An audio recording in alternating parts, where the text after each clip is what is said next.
everyone, my name is Haley, and things are about to get very wet around here.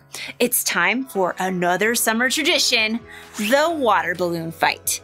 But before we get to it, I think we should talk about another way you and I can make waves, because what you do today can change the world around you.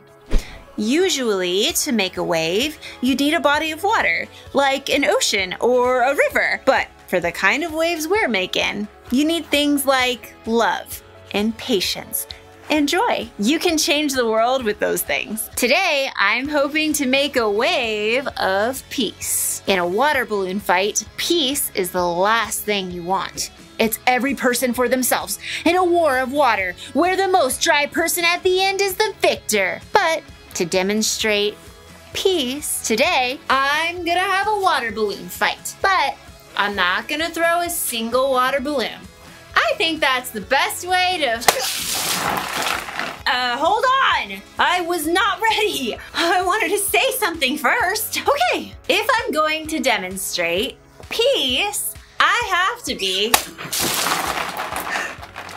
This is not funny, people. I have some serious things to say about peace. So please, stop! Oh. Who threw that? Who threw that? Who threw it?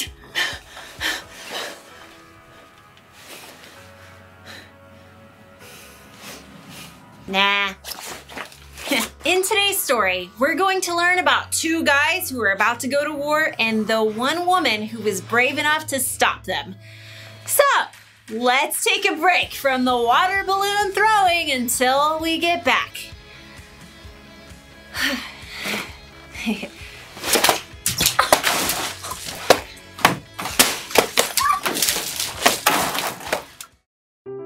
The Bible. It's 66 books of history, stories, letters, and poetry that fit together to form God's one big story.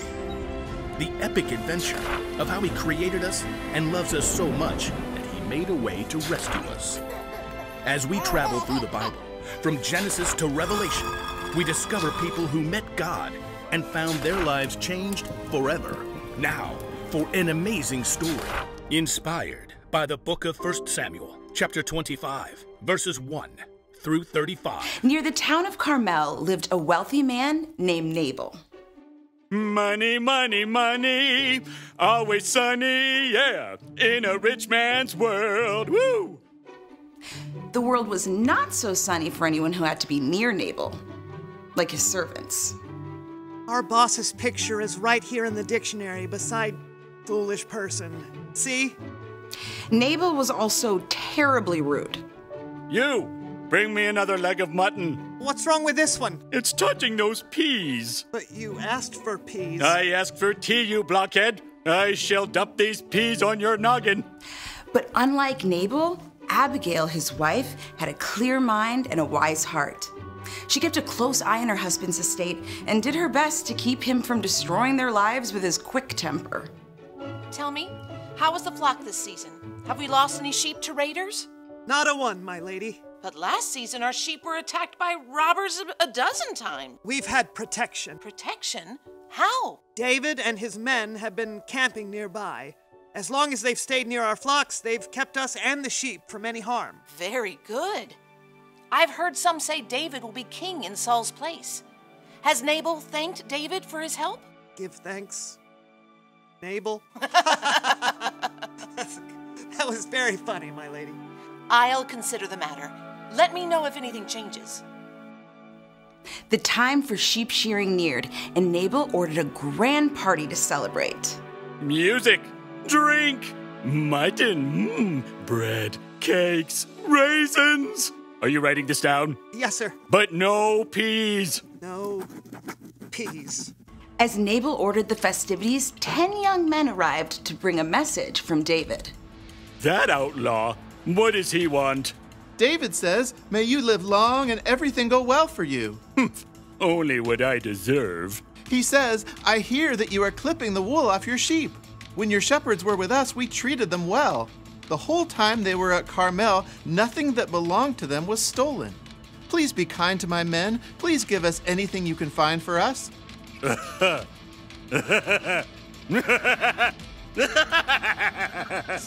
So, yes? Who is this David?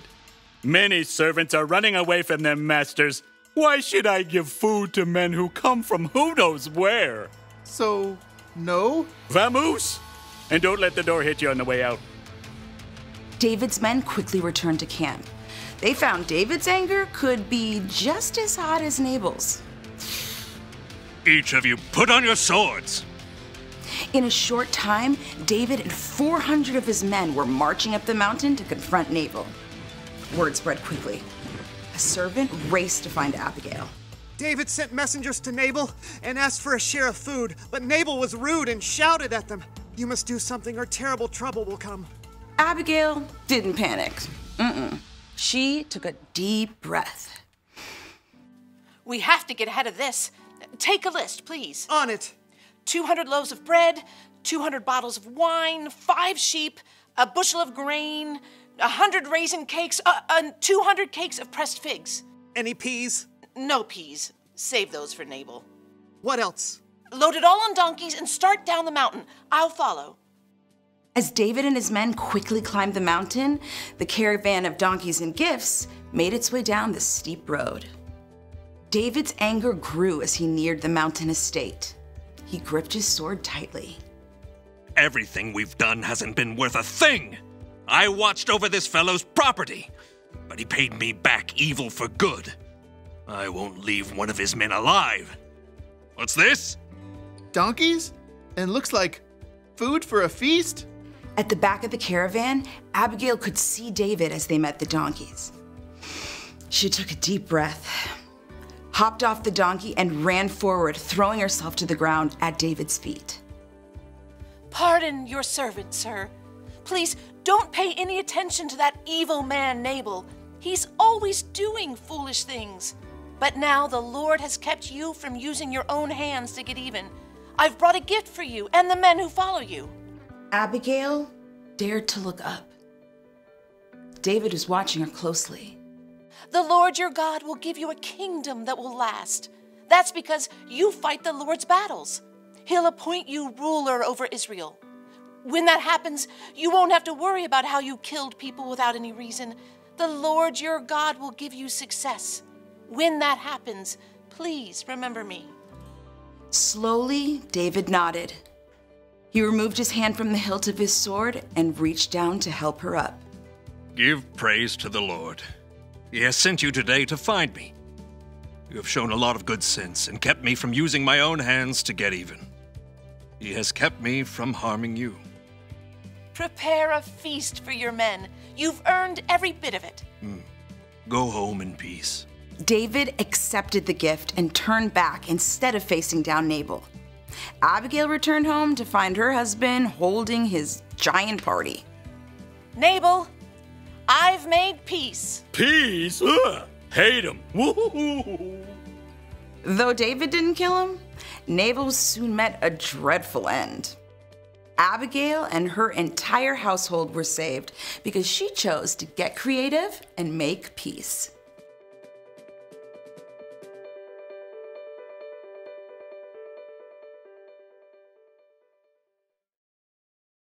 David was angry, right? So angry, he was ready to go to war with Nabal. He wanted revenge. It's a good thing Abigail stepped in when she did. She made what could have been a really bad situation better by helping David see things in a different way. Abigail helped make peace. Now, there are 3 types of people in this story, and chances are you're gonna be like every one of them in your life. You could be like Nabal, who says or does something that makes someone mad. Ha! Got you in the bag when you weren't even playing! The best way to make peace if you're a Nabal is to admit you're wrong, say you're sorry, and make things right. Someday, you could be like David. You get mad at someone and you want to get revenge. Oh! Throw that! If you're like David and you want to make peace, sometimes it helps to think about the consequences of your anger. What will happen if I lose my temper? What will happen if I get revenge? And then there's Abigail, the peacemaker. When you're like her, it means you're standing outside of someone else's fight and you can see a way to make peace. Hey, you two are supposed to be friends. Now, hand them over, hand them over. Thank you. Warren, hand it. Oh. Peacemakers can help others see their situations in different ways. They can stop arguments and fights before they get way out of control. Water balloon fights are one thing. They're supposed to be fun. But other fights can hurt feelings, damage relationships, or even worse. So be an Abigail and make a wave of peace. The one thing to remember today is this: you can help others make peace. If this doesn't come naturally to you, that's okay. Ask God for help. And remember, when you believe in Jesus, the Holy Spirit living inside of you can also help you make peace. Well, now it's time for the actual water balloon fight. So, I'll see you next time. Well, I guess we used up all the balloons. Nope.